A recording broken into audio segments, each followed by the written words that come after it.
When someone gets diagnosed with stage 4 cancer, for the most part, the allopathic community or the conventional treatments offer pretty little hope.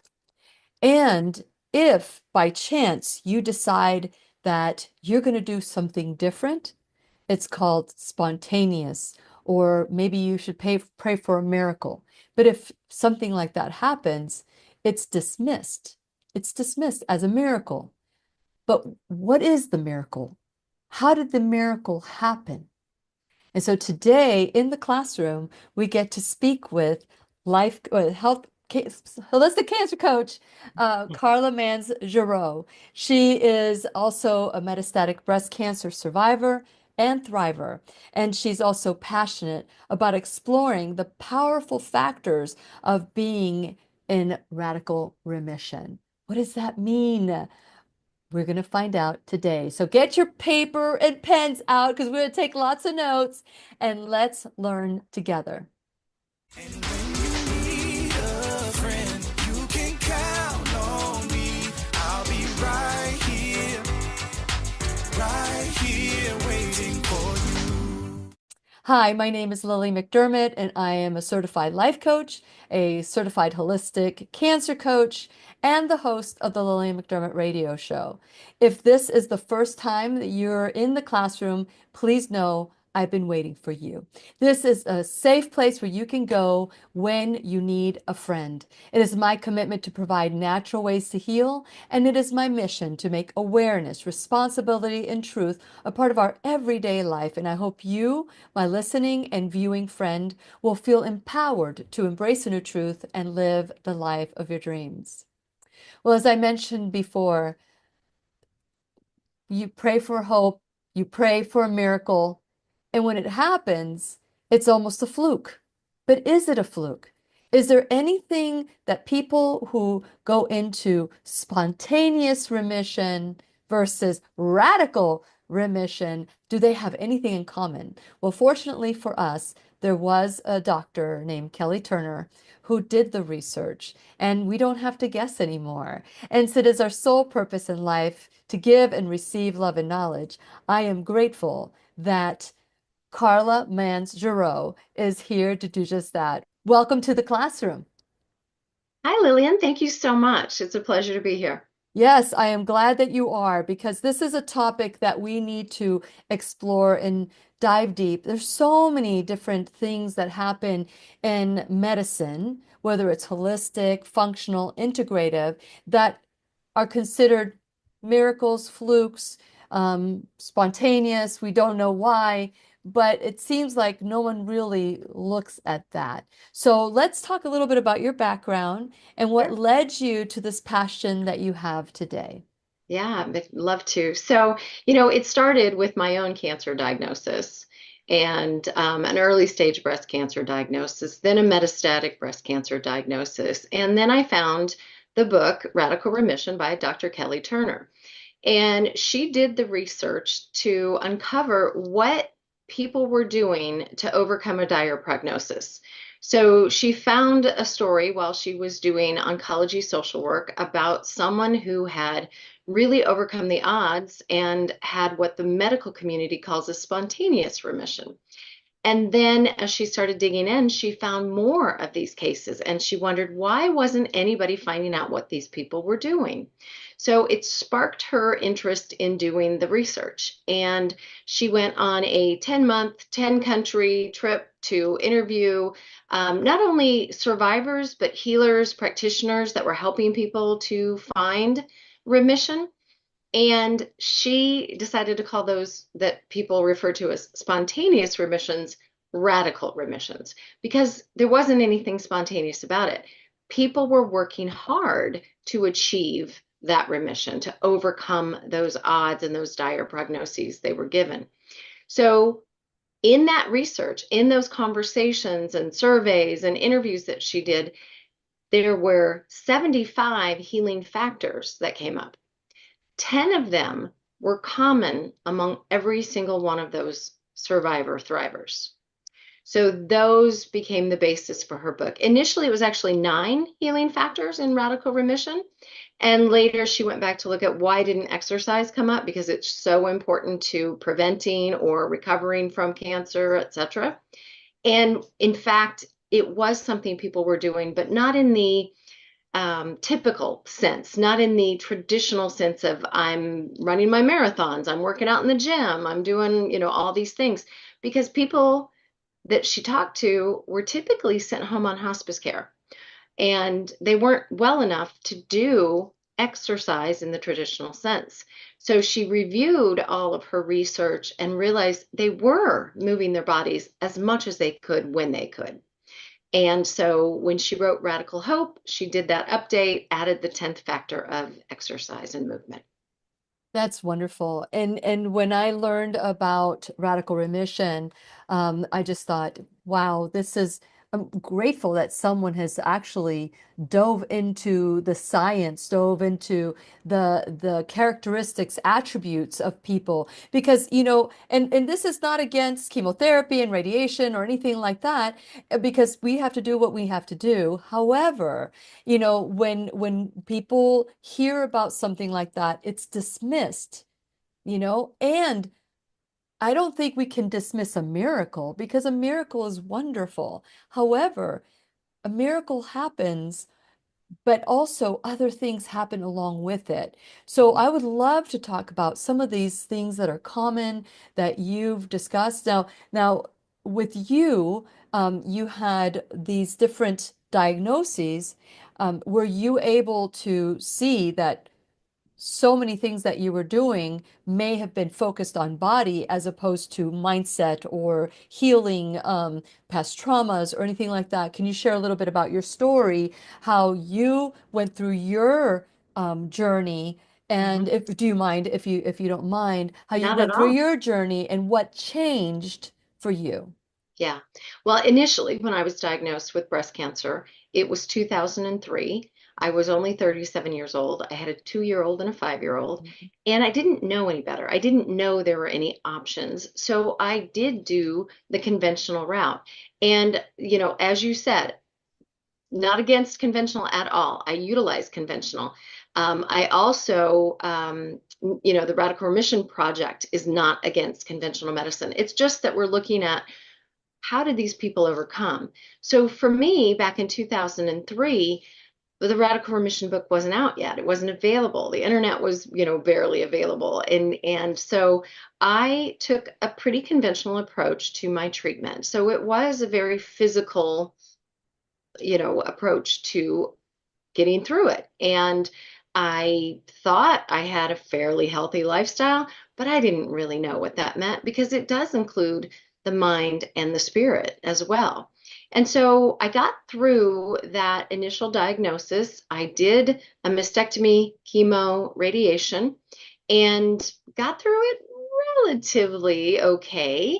It was something that was a struggle at the time, but over and done in 9 months to a degree, and 5 years of tamoxifen to block the hormones. But I went back to normal, right? I went back to my life. I went back to raising my sons and working hard in a budding career, and just got busy living again. And then 11 years after that initial diagnosis, I received a metastatic diagnosis. So that cancer was still there and slowly growing, and maybe something spurred it on at that 11th year, but I ended up with that metastatic diagnosis and knew immediately that I had to do so much more than I'd ever done before. And that was in 2014 when I was diagnosed. Dr. Turner's book, Radical Remission, came out in 2014. And I found it somewhere in 2015. And I knew I needed to do things differently. I was older and wiser, and took a 3-month medical leave from my big corporate job and world, international travel and all the things I was doing. I just put everything else on hold and focused on my health and healing, and changed my diet, and cleaned up my household products and my personal care products, and all the things that I had some level of control over. And then when I found the book Radical Remission and I looked at the table of contents, which is essentially a list of, at that time, the 9 healing factors, I was, it was really affirming. It was like, okay, check, check, check. I'm doing these things. There were a couple that I wasn't doing or hadn't thought about or just didn't know anything about. And so I dove a little bit deeper into it. And um, it was 2018 when I went to a radical remission workshop that Dr. Turner was conducting. And then in 2019, I went to her coach training and became had my wisdom of the whole coaching training done, and went through her certification and became a nationally board certified health and wellness coach with a focus on coaching people with cancer in a holistic way. And those factors were a huge part of my healing. And within, going back to the diagnosis, the metastatic diagnosis in 2014, at the 3-month follow-up scan, cancer was stabilized. I had done enough lifestyle changes. I had changed enough that I arrested cancer. And at the 6-month scan, it was still stable. At the 9-month, every scan remained stable until I had a liver tumor that came up at about a year and a half in. And I thought, okay, now I got to double down. What else do I need to do? And I switched my care from a conventional oncologist to an integrative oncologist. And this integrative oncologist was more of a partner in my health and wellness, in the body, mind, and spirit approach, not just here's a pill, take this, go home, drink a margarita, or have a brownie. That's literally what my conventional guy would tell me. Mm. And I didn't appreciate it because I knew that nutrition mattered, that herbs and supplements could make a difference, and that I needed to do everything I could. It was my life. My life Mm. depended on this. And, the metastatic diagnosis, my boys were teenagers, preteen teenagers. Mm. So I needed to do everything. And I really appreciated the integrative oncologist's perspective on nutrition matters. Herbs and supplements matter. They prescribe them after doing a extensive blood test. And they partnered with me on this spiritual side, supporting that, not necessarily teaching me anything about it, but really made it something that was important to the healing process. Mhm. So that liver tumor was resolved, fully resolved within 6 months with Wow. my integrative doctor. And I have been, well, essentially, we've seen no sign of cancer since, and I've had no evidence of disease. So the past 7.5 years, nothing has changed. That's wonderful. Yeah, Well, you have changed. I have changed. Absolutely. I've changed, and You have cancer has receded. So there's that change. Yeah, You have changed, and it really marked a new career for you because, it did. you went through it. You've gone through it. Now, when you were going through the metastatic, the second diagnosis, did you choose chemotherapy at that time, or did you start doing things that were less invasive to your body? My type of cancer was hormone receptor positive. So once it metastasized for a hormone receptor positive, HER2 negative, chemotherapy is not the course that's normally taken. So it's handled with drugs, and it's hormone blocking drugs, things that are going to keep the cancer, the hormones from feeding the cancer. And so taking those drugs, and I still do, I'm in active treatment. But I am still considered a radical remission survivor because I've overcome a prognosis that had a less than 25% chance of surviving 5 years. And here I am 10 years later. So I take the drugs and I do the lifestyle changes. I have changed a lot, body, mind, and spirit, and gave up that stressful corporate job in 2019 to become a full-time cancer health coach. Wow, wow. Okay, so when you're talking about the medication that you're taking to block the hormones, if you were to have less invasive, like, what do you do for hormones at this point for balance and all of that today? Well, it is a tough one. It is hard because I am postmenopausal, which actually made it so that I didn't have to get an injection to put me into menopause. Mhm. So, it's a minimal amount of drugs. I declined the biophosphates to bone strengthen and things like that. I thought, you know what, let's wait and see if I really need those or not. And I didn't really need those.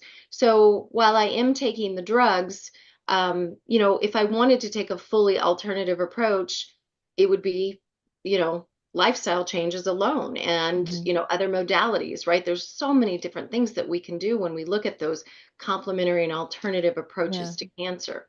Yeah. For me personally, I believe the best outcome is the integrative approach that I am taking, and 7.5 years of evidence that proves that. That's wonderful. That's wonderful. I ask because I've had doctors come on my show that say that people that have hormone related cancers, that there are certain estrogens that don't create like estriol or as opposed to estradiol, Mhm. that are much gentler and you're still getting some hormones to help with the body, but you don't need it. You feel fine.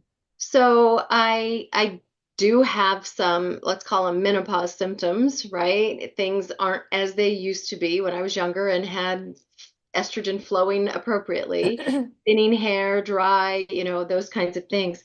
But I'll tell you what, I figured out after the fact that I believe one of the big reasons cancer came back for me with this metastatic diagnosis is because I started on hormone replacement therapy. Interesting. Very, very tiny dose of estradiol to Mhm. sort of balance out my hormones as I was moving into menopause. I was in perimenopause and I tried that.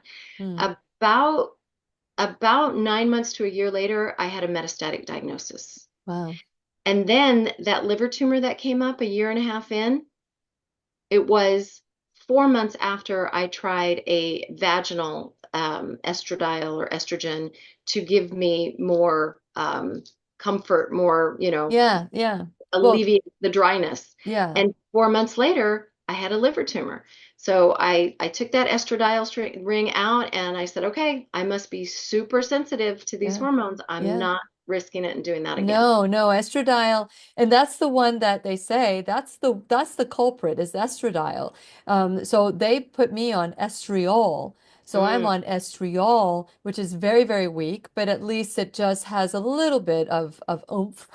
yeah, So, yeah, but no, I'm not saying that anybody should do this, but I got off of estradiol yeah. because once you hear that that's the culprit, excuse me, that's the culprit. I wanted to have nothing to do with it because I'm not trying to get pregnant.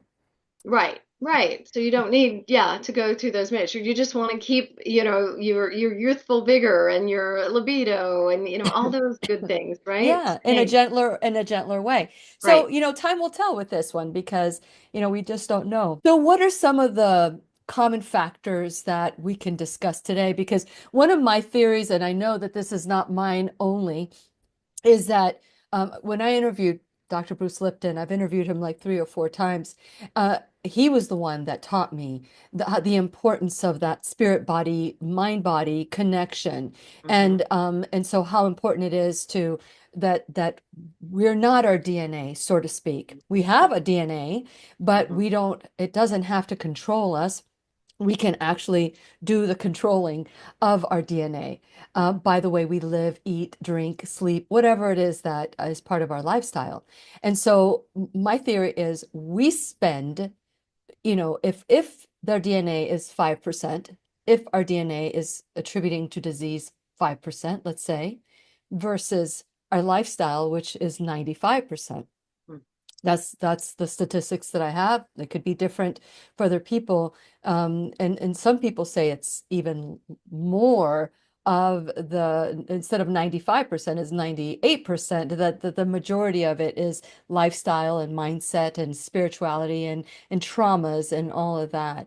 But we spend most of our attention focused on the 5%, let's say, the 5% of the body, the 5%, changing some things that are part of the body versus the emotional component and the different aspects. So let's talk about those commonalities that we might want to take a look at that you yourself said, oh, I haven't been doing these two things. So Hmm. let's talk about them.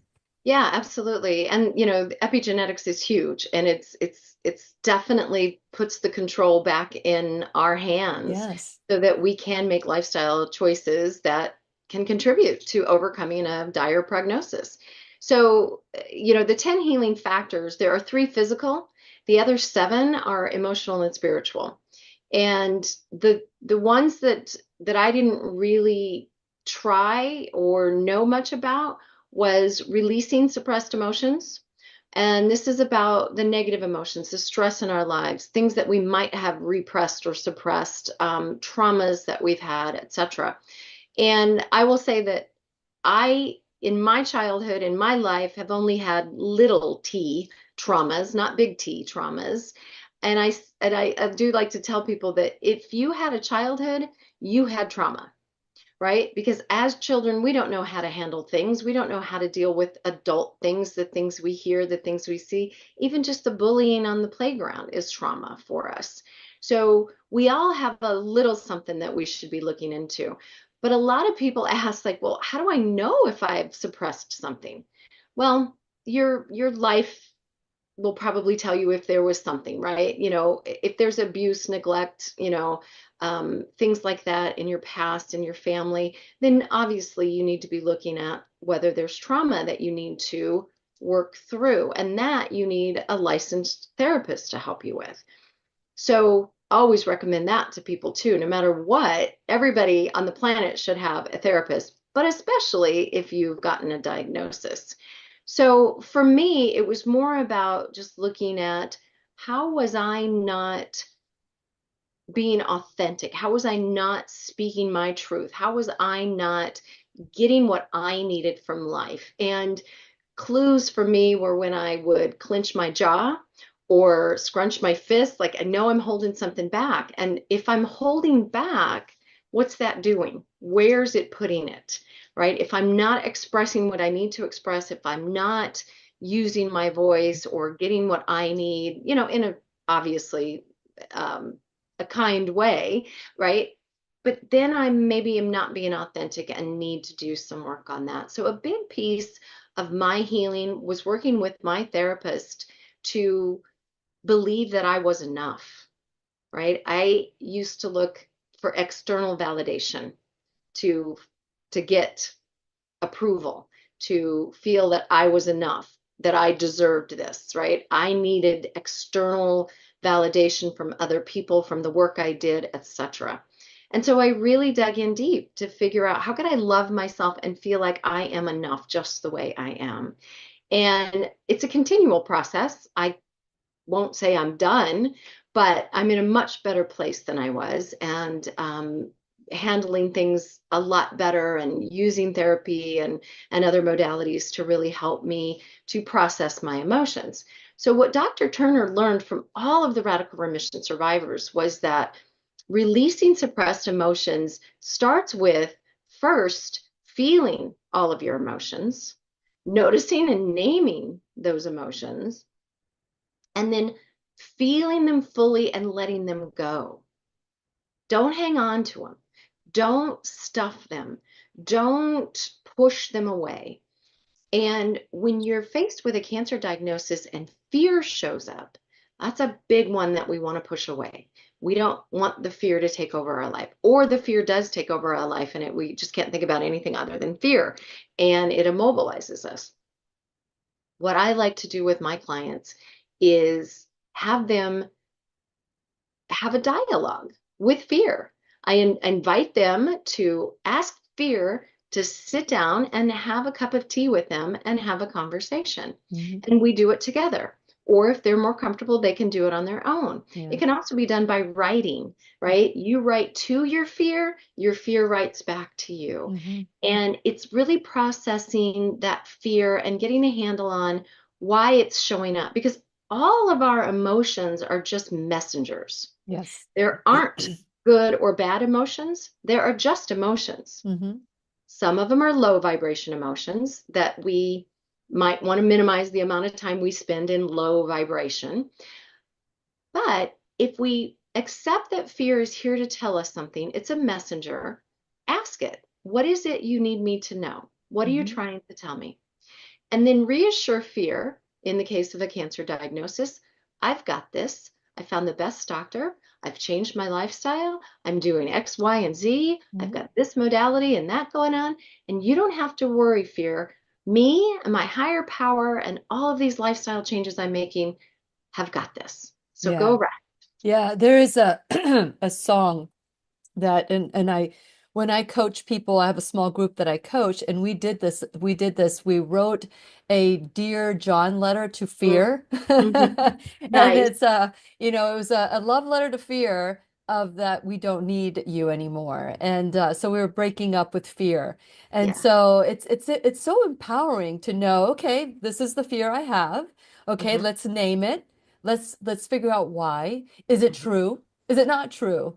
And how can we and the work of Tim Ferriss where he like does fear setting. So what's the worst case scenario that can happen? Okay, let's prepare for that, but not focus on that. This is what I'll do if this happens, because people have to go down the road of the worst case scenario. And I think that that's what we learned as children. It's the worst thing that could happen. And of course, it was there to protect us, but now it's holding us back. Right. Right. Now it's holding us Yeah. back. So that's Yeah, but great. don't push fear too far away because you do want it to warn you if there's a Correct. piano about to drop out of Yeah. the window above you. Oh no, but to think that that window is going to fall from a place where it's not even there, that's the fear that we're talking about. Because most of our fear will never happen. Right.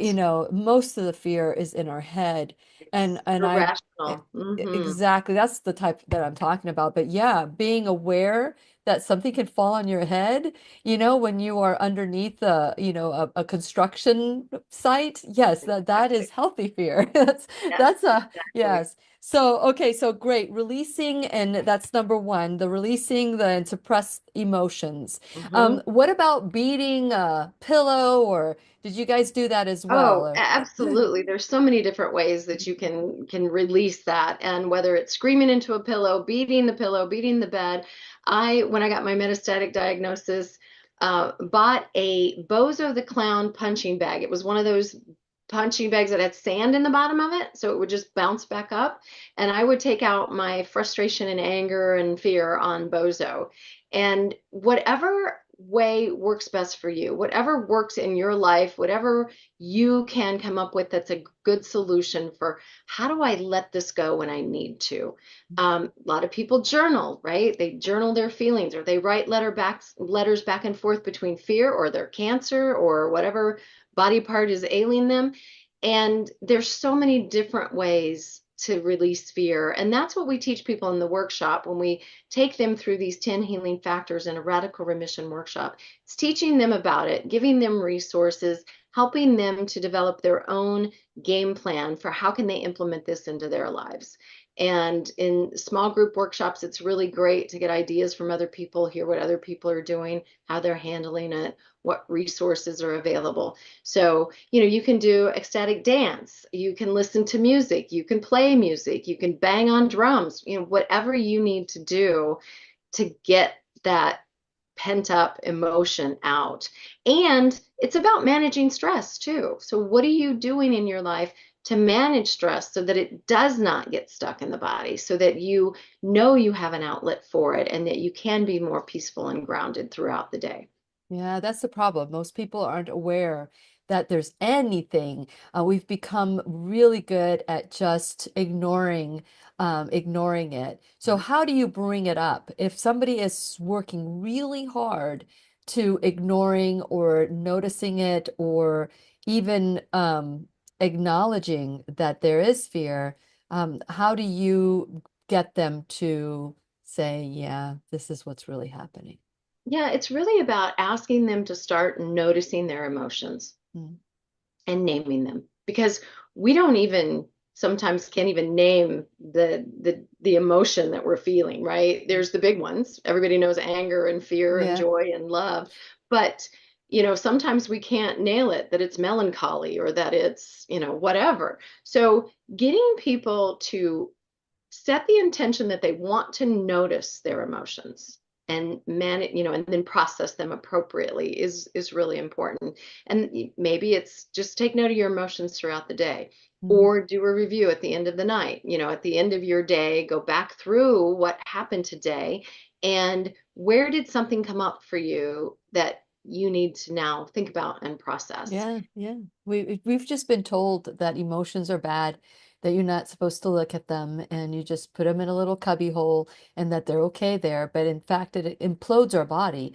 It keeps growing and growing and growing because the mind and the body want to be in alignment, and the body knows that there has to be something that needs to be dealt with.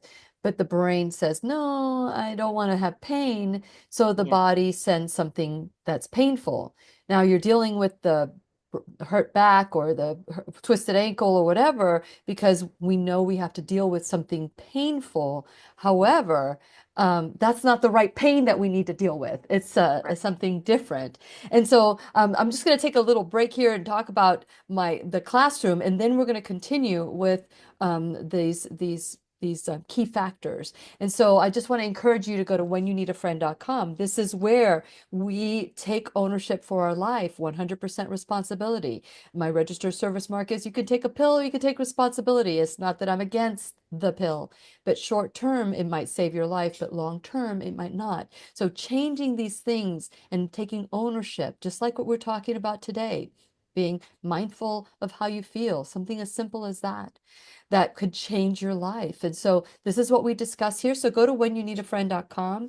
Please become a subscriber while you're there. Like and follow me on social media, including BitChute, which BitChute has the entire show just in case it gets deleted from YouTube or Facebook because some of this information is being censored. So I want to encourage you to share this video, share it with your friends, make comments and put up emojis because the more you do, the less the information is garbled. The algorithms can't garble it. So please help us grow the classroom, and that is just one of the ways that you can do that.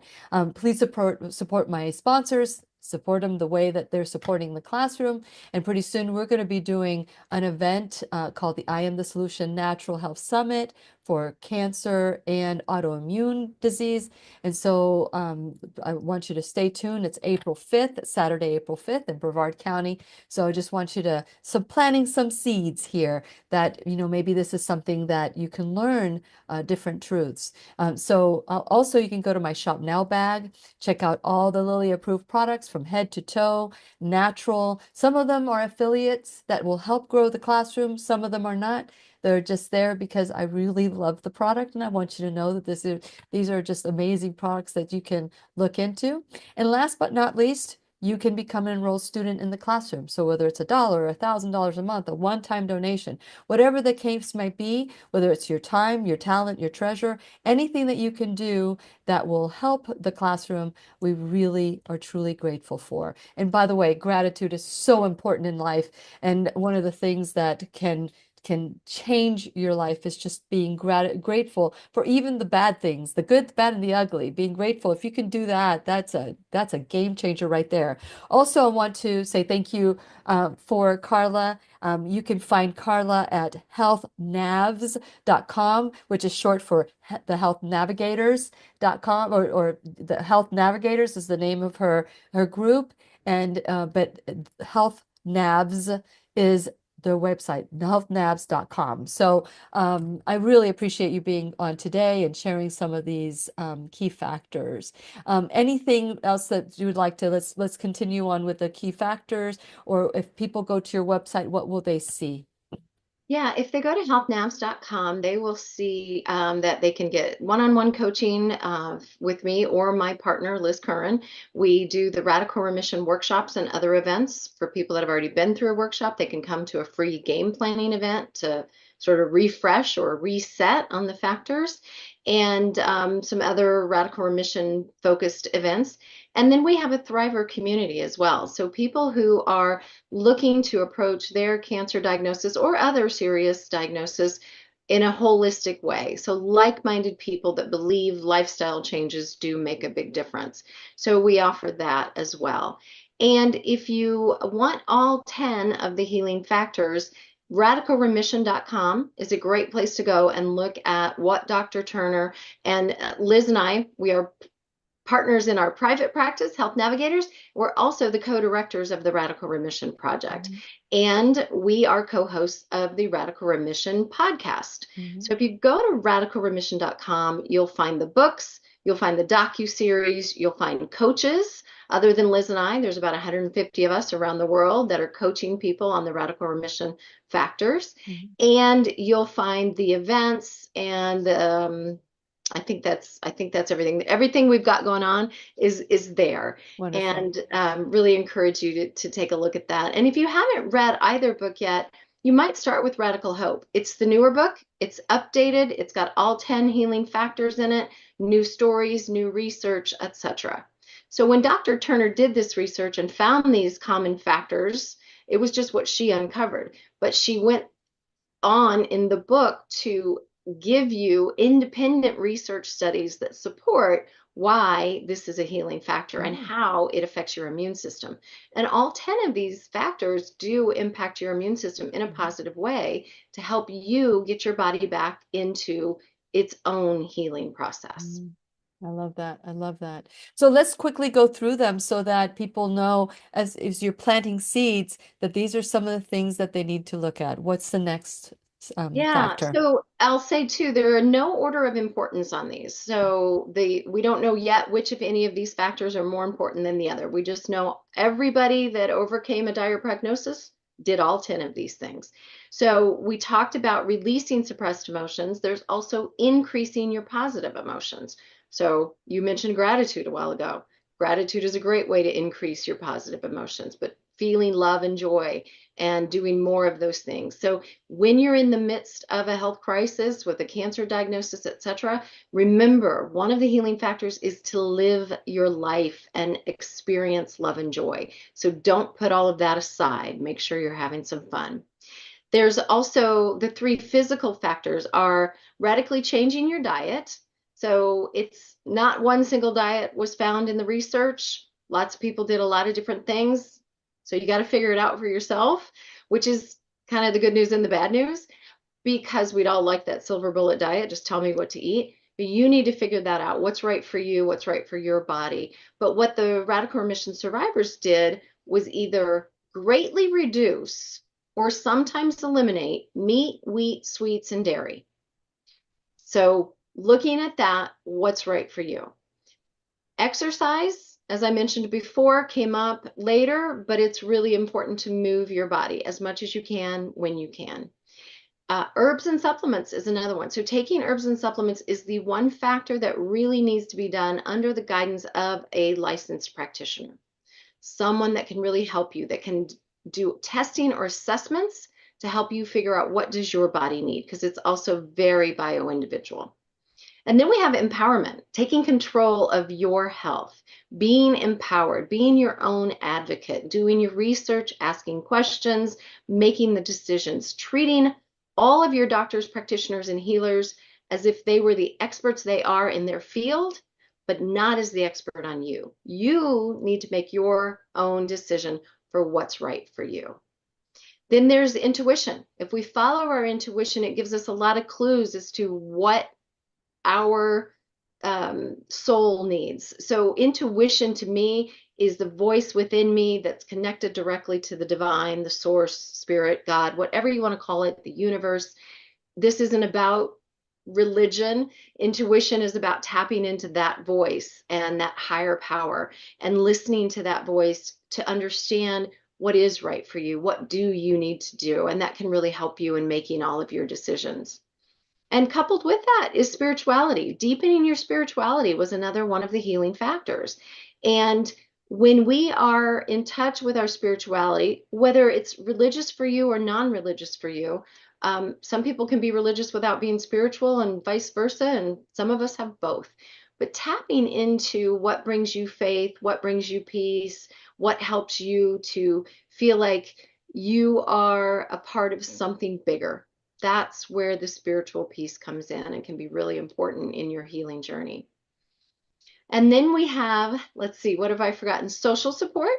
having the right amount of people, whether it's two people or 200 people helping you, it's what you perceive to be the right number of people is what matters. But feeling supported, feeling like there are people that care about you that can help you, feeling like there are people you can ask for help. And that's a big one for many of us. It's so hard to ask for help, and we feel like we need to be independent and I can do this, I got this. We need each other. We definitely need each other. We've all, over millennia relied on other people in tribes and groups to survive. So it's no different now. And having the right amount of support is really impactful in our healing journey. We also have, actually, I think that's all 10 of them. Yeah, well, I've got 9, but that's okay. They can go to your website, they can go to radicalremission.com and they can look at it. Okay, go ahead. I got it. It's strong reasons for living, which is a Oh, really yes. Your important one. why. Your Yes, why. your why, your reason why you want to get up and keep living every day. Yeah, really Yeah. important. Yeah. It is. It really is. And I really do believe that no matter what people do, if they believe with all their heart that they are going to beat this. Now, and then follow up with action. Because I Right. can I can I can hope and dream all I want. Oh, I'm going to believe that I'm going to beat this. But if I continue to eat the way that got me into this mess, or continue to stress and don't change my lifestyle, I can hope all I want. But that's not, you need action. Hope Yeah, without action is wishing, and that right. is not going to take us to where we want to go. So, Excellent point. one of those things is that, as we go through this and as I listen to what you're saying, those are so important. They're important for all of us. And I don't think that there's anything in there, the 10 that we have in common with the 1,500 people. And later on, did she do another study with more people, or did she use the same people? It's been more people. So more people keep sharing their stories with us on the website, and those are the people that are now being, shared in the podcast. So there are more people. But when the Radical Hope book came out, it was up to 1,500 people. Yeah, that's Yeah. awesome. That's Yeah. that's wonderful. And that should be the frontline news. Right? Why would people not know this? And I was joking with Dr. Henning, and I was saying, you go into this white coat trance where you hear and obey, and they breathe a deadline for your life, and you believe them, and you honor those contracts, and this is the work I do with my clients. I work with them. I'm not a therapist. I'm a life coach. I'm a certified life coach, but I get them to see their life and how they can rewrite their story so that the same experience that they had can become a blessing in their life. And that's part of the work that I do with my clients. And it is so beautiful to see when the eyes open up and go, wow, this is why I went through this. And when you think about, why did you go through all of this? Why did you have to go through all of this? Because you needed to find your purpose. And that was how you needed to learn. And we just don't understand this purpose thing that's in our life. And yeah, I would not want to go through losing, going through the housing crisis. I don't want to have a miscarriage. And yes, I don't want to go through divorce. And I don't want to do any of that. But all of that made me stronger. It taught me great lessons and value in every trial that I've gone through, just like with you. Because if not, you'd still be doing what you were doing, Right. Which wasn't a healthy lifestyle for me. which wasn't a Yeah. healthy lifestyle. And you probably wouldn't be here talking to me today. That's very, very possible. Yeah, we definitely need to change who we were when we got that diagnosis, because and don't go back to normal. Normal is not what you want to be, right? You want to change your normal. You don't want to go back to the way things were before you got the diagnosis. So you definitely want to look at, what do I need to change? And it's Right. different for everyone. Yes. And And I love the perspective of, yes, what's the lesson in this? What can I learn from this? All of our challenges are here for our highest good, that's to right. learn something to help us move forward in our lives. Yeah. And I am a firm believer in Romans 8, I love Romans 8, where it says God works things out for the good of all, just not just me, but for you and everybody. So that means that everything that's going on in my life, if I just stop and go, oh, wait a minute, this is going to bless me. I just Mm, need to look and see what it is and where the blessing is because, blessings can come in ugly wrapping paper too, but we still need mhm. to unravel them, right? We get Yeah. to unravel them. So I would love to hear some stories of people that you've helped and and that you can share without sharing names. Yeah. But would there be some that you'd like to share? Of Success course, I would stories. love to. Yeah, and you know what? The clients that are most attracted to me are other women with metastatic breast cancer because they Interesting. want what I've got, right? 7.5 years with no evidence of disease. That's great. And a couple of those women come to mind, and they're part of our Health Navigators Thriver community. And they were terrified in the beginning that this was a death sentence, that there was no hope, that there was nothing that they could do. And they found Radical Remission and Health Navigators, and they came in. And I've had the pleasure of meeting one of these women from another state. We both happen to be going to Colorado, and we both have sons in Colorado, and we just happened to find out we were both going to be there the same weekend. So we met in person. We'd only ever met virtually before. And her husband was with her, and he gave me the biggest hug. And he said, "Thank you so much. I cannot tell you how much you've helped her." It, when she found us, and she said this later herself, she did not know she could survive with metastatic breast cancer. And so we gave her not only hope, but belief and the action that you talked about earlier. We must take action rather than just hope alone. And that's what the Radical Remission Workshop does, is help people to implement these factors into their day-to-day life. Make a plan for how you're going to implement them. So get those action steps written down. And so this woman is now thriving, and it's stable. And, a radical remission survivor is someone who has either gone into complete remission without conventional meds, or someone who may still be on meds and is 3 years of stable, right? No change in the disease or no evidence of disease anymore. And a radical remission survivor is someone who had a 25% or less chance of a 5-year survival rate.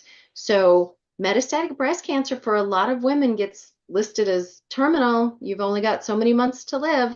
And I tell people, don't let them tell you the prognosis, because nobody knows when your time is up or how it will happen. Mhm.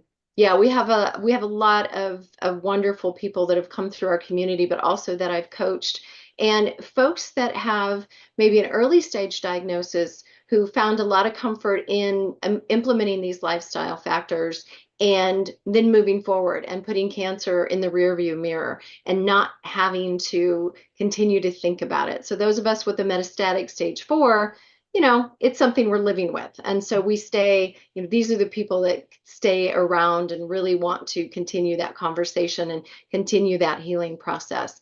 And for other clients who, okay, I got through this, you helped me get through that initial survival mode. Oh my God, I'm freaking out.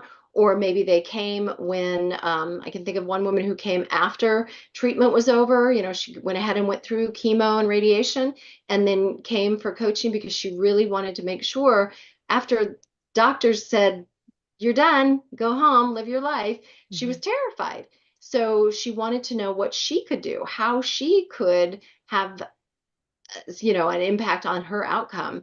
And implementing the lifestyle factors really made her feel like she was empowered to overcome this and not have it come back.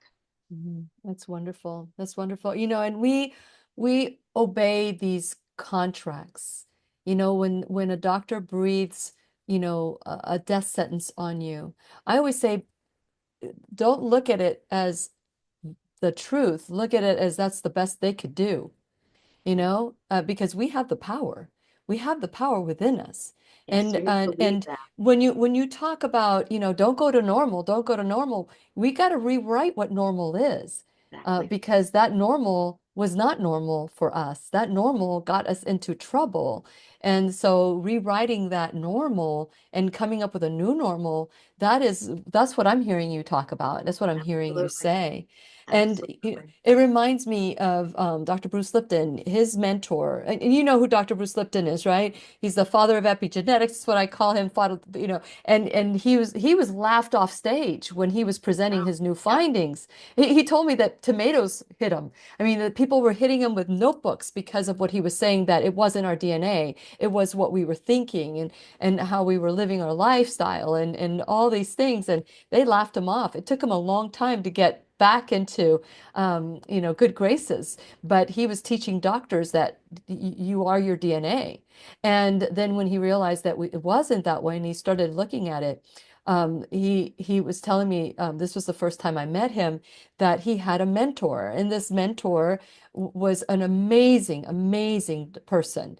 And he had a pain in his side, went to the doctor, and the doctor who saw him said, "Oh, you have cancer and it's terminal. You only have, 3 months or 3 weeks to live." I can't remember but it was the number three that had to live.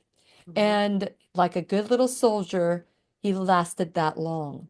So Hmm. his children moving forward were cleaning out his office, and in his closet they found a stack of of x-rays. And they went through these x-rays, and they went through 20 years. And do you know that that same spot was in his lungs for 20 years? Wow. But at that point, he was told that he only had X amount of days to live and X amount of months to live, and he obeyed it. He believed it and it came true. Yeah, I've heard many stories like that. And you mentioned the mind body connection, and Bruce Lipton talks about it. Mhm. It's huge. Yeah. The mind has so much to do with what the body, how it reacts. So we need to, if we want to use that power, we should use it to heal our Yes. bodies. Yes. Yeah. Yeah. And one of the scripture verses, I'm not to get too spiritual or Christian on you, but there's a story, the story of Joseph, whose brothers sold him to slavery. And the brothers had to come back. Now he's second in charge. He's the right hand of Pharaoh. And now his brother that they sold to slavery, who was mistreated during that time, now is at the mercy of his brothers. His brothers are, they're at the mercy of his brother. And the brothers thought Joseph was going to kill him. And he Mm. said the most beautiful thing: what you intended for harm, God intended for good. And that is the basis of my work. It's the basis of what I believe, that if we turn everything, every situation into a blessing, it is amazing what we can accomplish. It is amazing what we can accomplish. So, any words of wisdom? We've got about 3 minutes left. Can you believe it? Time I has know it goes flown. fast, It right? does, it does. So, any words of wisdom for somebody who's just received a diagnosis, and their oncologist is saying, "You've got to do this. You've got to do 35 rounds. You have to do this Yeah. or that. You've got to remove your breasts. You've got to." What do you say? I'd like to tell people that they definitely almost always have time to take 3 days or 3 weeks or 3 months to do their research, make their decisions, get second opinions, talk to other people. It's sometimes an emergency, but usually not. So for a lot of people, it's a emotional emergency, but not a physical emergency. And if that's the case, take some time, ground yourself, find your faith and your spirituality and your people that can support and help you, and do your research and get back down into your rest and repair mode instead of making decisions in fight or flight. And, second opinions are always good. Third opinions sometimes are necessary, but take some deep breaths and take some time. I love that. I love that. And we can always, always, always, like you said, get a second opinion and a third opinion, because we go to the same, like the next verse, same as the first. If we Mhm. go to an allopathic doctor and we go to the next allopathic doctor and the next allopathic doctor, you're going to get very similar hurry up and do whatever because fear, fear, fear is the way that I feel we are manipulated.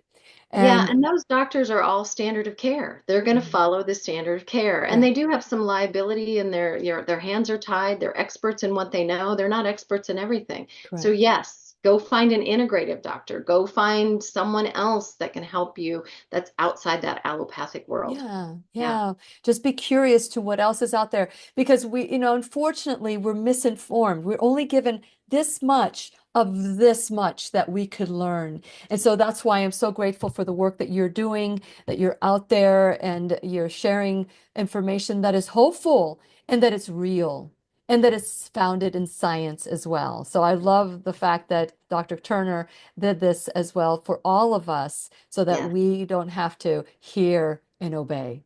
We can actually do the work. And so I'm just so grateful to you once again, Karla Mans Giroux, and you can find her at healthnavs.com. The book is called Hope, uh, Radical hope. Radical Hope. Radical Hope is the new book with the 10 keys, and do whatever you can to live the life of your dreams. And so thank you once again for being in the classroom and bringing this hope to all of us as well. Thank you, Lily. Yes. And please remember, you're in choice, you're always in choice. And we'll be here right here waiting for you worldwide at whenyouneedafriend.com. This is Lillian McDermott and Karla Mans Giroux wishing you love, peace, joy, and unexpected abundance. Make it the best day ever. Good job. That's the best ever, ever. Good job. The opinions and advice expressed on the Lillian McDermott radio show are intended for the individual callers and guests on the program and are presented to our wider audience solely for general educational purposes. Please act responsibly and consult personally with your own medical, psychological, or nutritional expert before taking any steps to improve your life.